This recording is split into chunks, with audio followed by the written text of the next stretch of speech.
Hello, everyone. Can you hear me well? Yes, I think so. Well, I'm Dimovska, the CEO of Knapnok Games, and I'm here to present a postmortem of Affordable Space Adventures, our latest Wii U exclusive title released like last year, April. So, before I get into the talk, just a little bit of, it's 25 minutes I have, and I don't know if I'm going to manage to get like questions. So if you want to just ask me a question in the middle, just do it. But else, just wait till the end if there is any time at all. Okay, so I'll try to go quickly.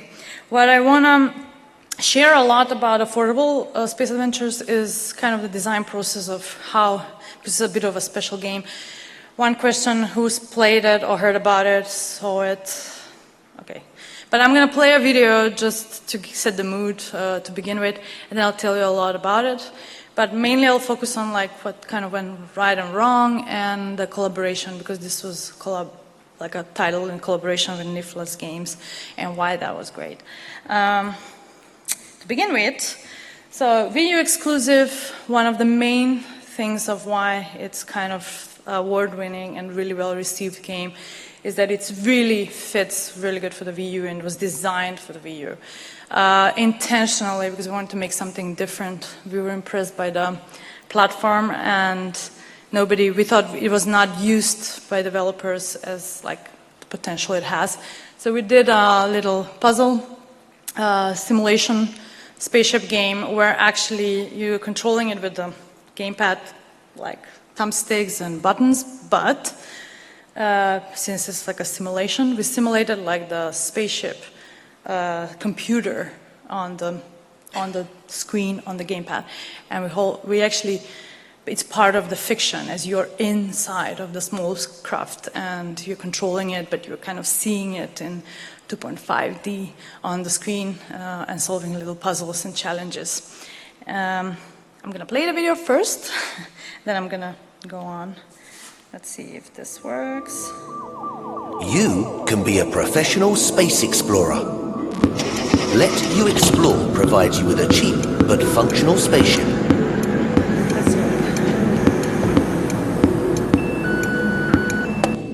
Play alone and take on the role of an astronaut, controlling the ship and all its internal systems.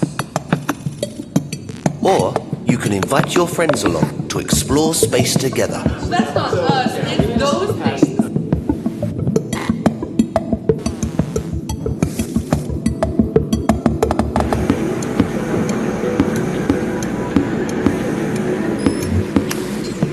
The Wii U gamepad functions as a heads-down display, giving the engineer full control of engines, tools, and system settings. Remember to communicate in a clear and effective manner, and everything will be safe and easy on your adventure.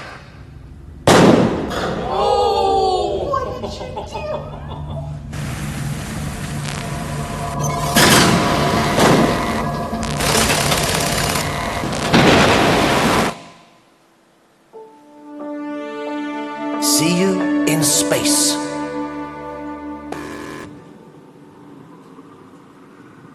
All right, sorry about the full screen. It's like hiding from my screen, so I can't do it. Oh, maybe. All right, next time.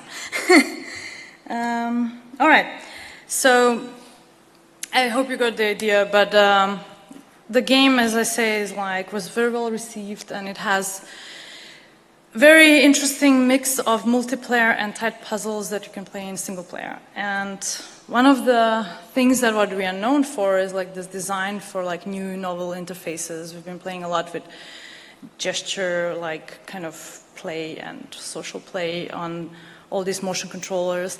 But when we started actually doing things right, or like after 4 years of existence, we actually decided that, you know, we know a lot of things and we've experimented with a lot of like social gameplay, you can say, or like gesture recognition gameplay sort of, but we never really had a big success, and we couldn't really carry out publish a really good game by ourselves. But we were also a very new team, and it took us years to learn where we stand or belong to. But what we did right is that we started actually collaborating with other developers from the area. So we're Copenhagen-based, and we collaborated with some Swedish guys like Red Cream on Spin a Bottle Bumpy's Party, which is the previous title we did before Affordable. And then we collaborated with Nifflas Games, and he's like a one-man studio making amazing puzzle games.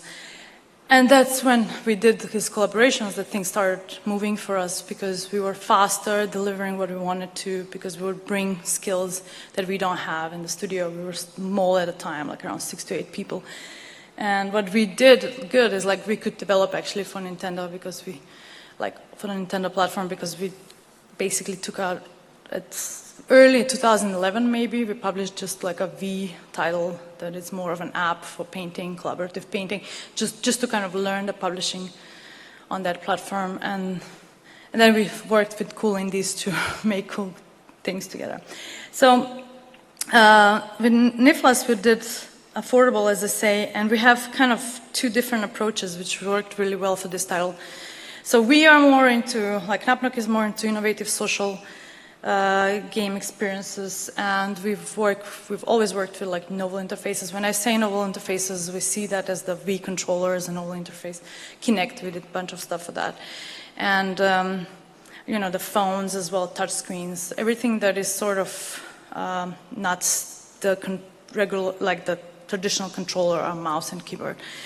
And we basically our designs, we think about it, we really try to use the affordances and the constraints of the platform, and really try to like tailor the design for the platform, which is, you know, a good design decision. But then we end up with a lot of exclusive titles. So we ended up, you know, doing a lot of Wii U apparently. But then we are really about the social context, and we really like jam our ideas. We really do it quick, test it, see if the gameplay works, and that's what we're really good at. But then we were missing that sort of, you know, the craftsmanship, because we kept on doing a lot of experiments, and a lot of them actually didn't get published before we started doing some good collaborations and actually publishing games. Huh? So the first one we did was Spin a Bottle Bumpy's Party with Red Cream, some really cool Swedish guys that do really crazy, they had like a really crazy style, like art style, but we had really interesting ideas gameplay-wise. What happened, I'm not going to go into this game, but what happened is that when we took it out, we got a lot of recognition by journalists and players as that we are designing a game, party game that is, I mean, even Nintendo hasn't designed such a good and really specific game for the platform that uses the controllers in a super different way, in a super innovative and fun way. But at the same time, Nifflas, who's basically was sitting in our office at the time and working on his game Knut Underground at the time, he's famous, or all his games are very atmospheric, very tight puzzles, and he's really clever puzzles. And we basically decided to make a game together. He was publishing a game on the Wii U as well. He had pretty much very good comments about his game as well. He was doing well, so we thought like it could be a good PR story, but then we also needed to find something that we can work on together.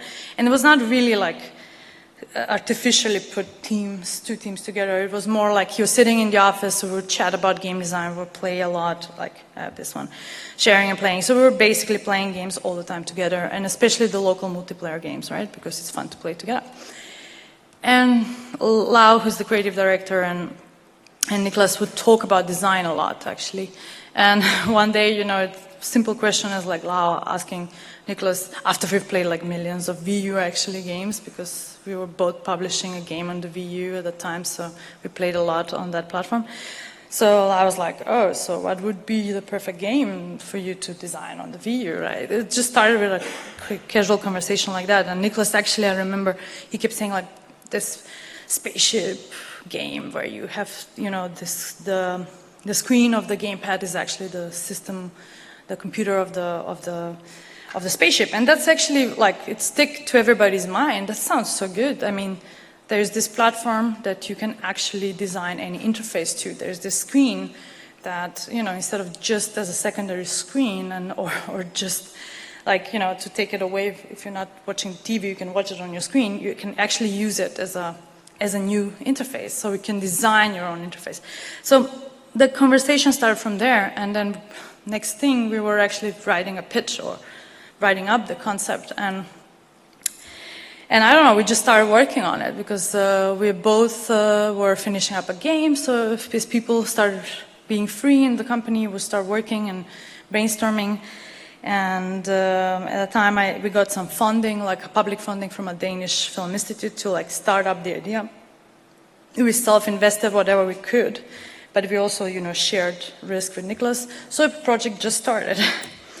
And yeah, but this one. So it's like from idea it became reality and helpful. The main reason for that was I have like a couple of points which I have here, which the main important one actually is sharing risk.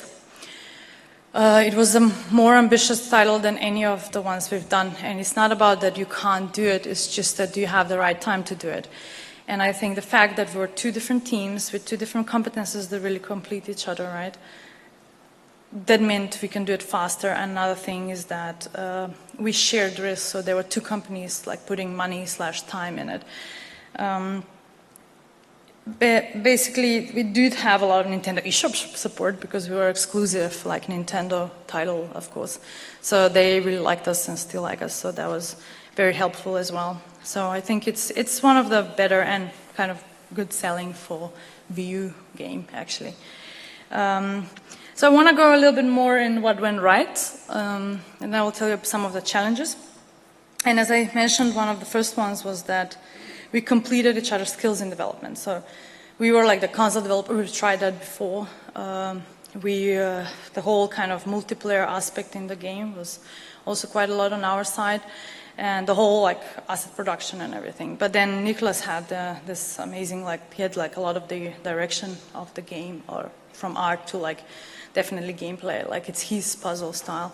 But we were driving, actually, our team was driving the computer screen or whatever, the interface design a lot, which is very connected to gameplay too. But then another thing that we brought to the picture that is very, like, very Knapnok in a way, it's in our blood, is the social aspect in the game. We really care about what happens in the living room, how people play the game, who they're playing it with, is it fun to watch, what happens. So to this project very early on, actually not in the beginning. It started as a single player game, but you know, we always tried to make it how to feel more in our spirit as well. So inspired by games like Space Team, we basically came up with the idea to make this a multiplayer experience, and it happened to be like really awesome idea because it was so cheap. We just did it for without creation of new levels. And how we did that is that, as you can see the picture, and maybe you caught it from the video, is because the game is so complex. You have like, it has complex elements. You move the spaceship. You also like have a searchlight or scanner that you control. So that's two thumbsticks that you can play with. And then some of the buttons were used for the scanner, some for a flare. So suddenly you had, and then you had the engineer, which is the computer, the interface that we put on the touch screen. So when we are splitting, you can split to 2 or 3 players by giving away, for example, the movement of the spaceship to one person, the flashlight and the scanner and the flare to another person, and the third one would be the engineer with the screen. And this, again, it created like a different type of a play than the single player experience, because you have to collaborate, you yell at each other, and you're like, you know, the level of how good as a player you are doesn't actually have to be that, you know, you don't have to be that experienced, basically, because it's all about working stuff together. And that it is very much what we do and really come across in this collaboration, so we're very proud of that. And another thing that went right with this title was that because it was so different and we were trying to do something, and we're self-published, right? Especially when you self-publish, one of the good things that we did is that we took it out early, and not only just to show it to media, actually just took it out early to play it with for developers or just people. We got a lot of feedback, early feedback, which was very helpful because we were actually trying to create a pretty complex game, to learn how to use the system. It's a lot of tutorials you have to like figure out, right? And very interesting, another good thing that came out with that we did is that, yes, we needed to do a lot of tutorials to teach you the system. And we had a lot of conversations about how to do that so it doesn't feel like a tutorial, because you don't want to go through a tutorial. So we basically, the setting and the humor and the universe was set up in such a way that the tutorials became part of the story and not actually tutorials.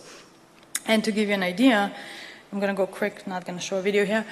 The premise of the game starts with a story that you can rent this spaceship and then you can basically go and explore a beautiful planet somewhere, and then you can come back.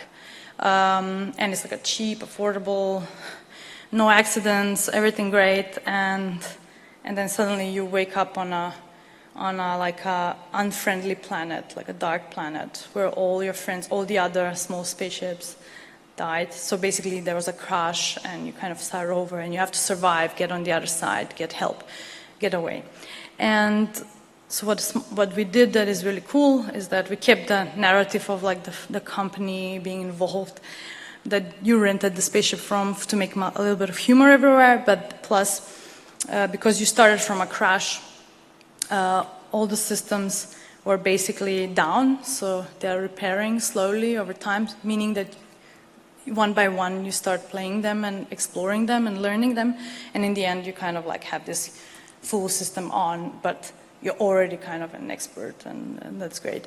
So it was a very smart way we solved it through narrative, basically, and you know, it was not really narrative, just tutorials turned into narrative.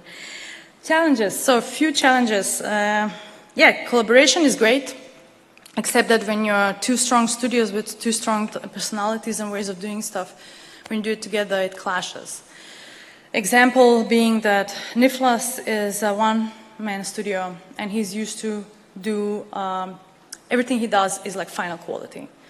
And we're the other way around. We sort of prototype a lot and build up stuff, and then, you know, then we polish on top of it, which meant that when he was building puzzles, he needed assets.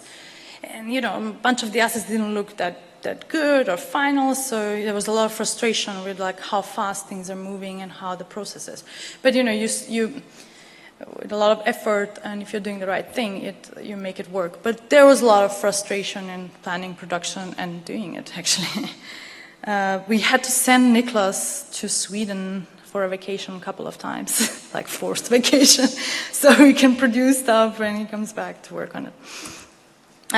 UI design, a very difficult process to actually produce the game and kind of produce the interface at the same time, because we are creating something that we are not, you know, we had to do a bunch of reiterations because new systems were showing up on the way that are becoming more interesting. In the end, we came up with something not too futuristic looking, but very kind of easy to read, I would say. That worked very well. But again, it was a long process. It was pretty much a half-time, almost full-time UI designer all the way through the project to solve this problem. But it was also a fun, like a game, kind of a gameplay-related problem.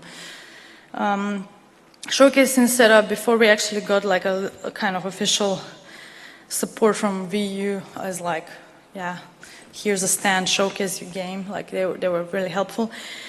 We were showcasing the game on like very hacky setup, because when you do this very exclusive title that you can't replicate that kind of control setting in another platform, and it's not a like laptop is the easiest, or iPad or whatever, to show people to.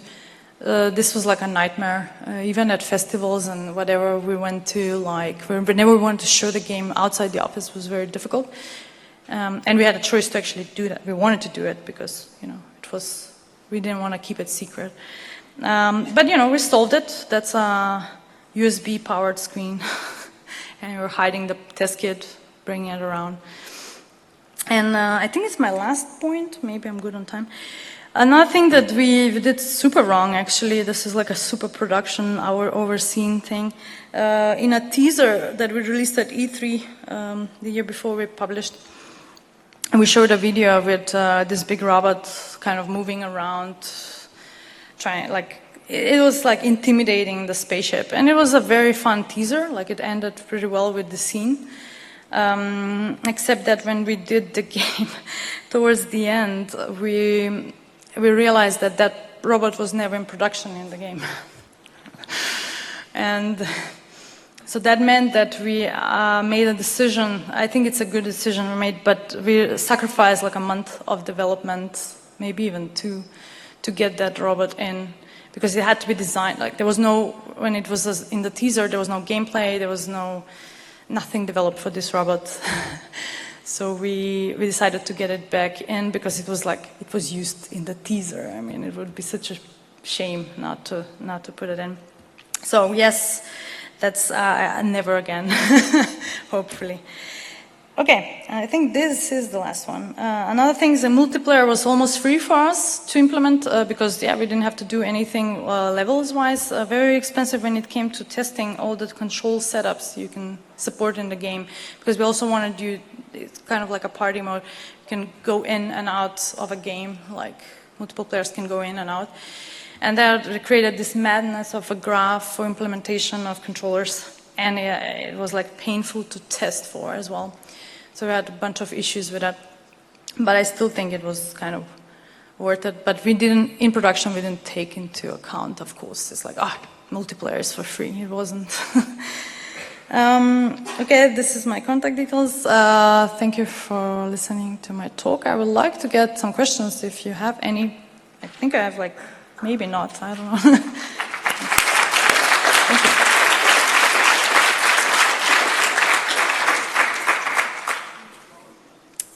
Do we have any or not? Okay. Any questions? Or we can finish early.